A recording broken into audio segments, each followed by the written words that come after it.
На денешен ден 12 септември. –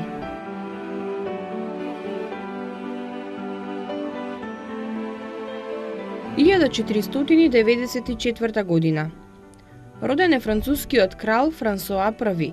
Во текот на владењето од 1515 до смртта во 1547 година се обидуваше да стане римско-германски цар, што во 1519 му успеа на неговиот луд противник Карло V Хабсбург, против кого потоа водеше 4 војни.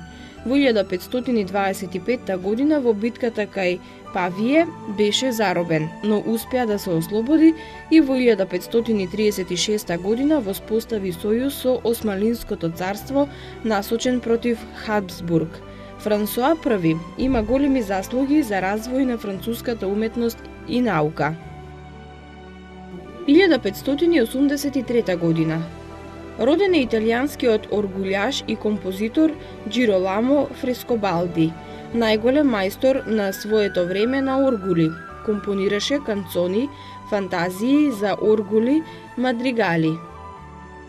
1801 година. Рускиот цар Александар I го укина Грузиското кралство и го приклучи кон Русија.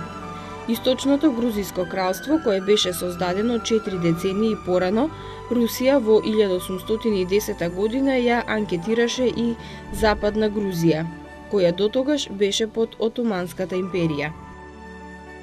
1874 година. Умре францускиот политичар и историчар Франсоа Пиер Ги Гизо, шеф на дипломатијата од 1840 до 1847 година и председател на владата од 1847 до 1848 година.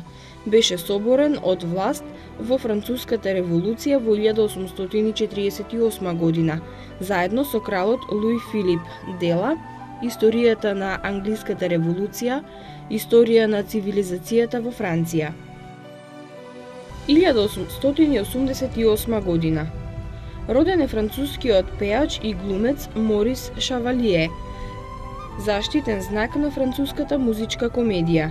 Напишал автобиографија Мојот пат и моите песни, филмови Љубовна парада, Насмеаниот поручник, Весела вдовица, Молчењето е злато, Имав 7 ќерки, Живот за кариера, Жижи, Фани, Љубов попладне. 1897 година.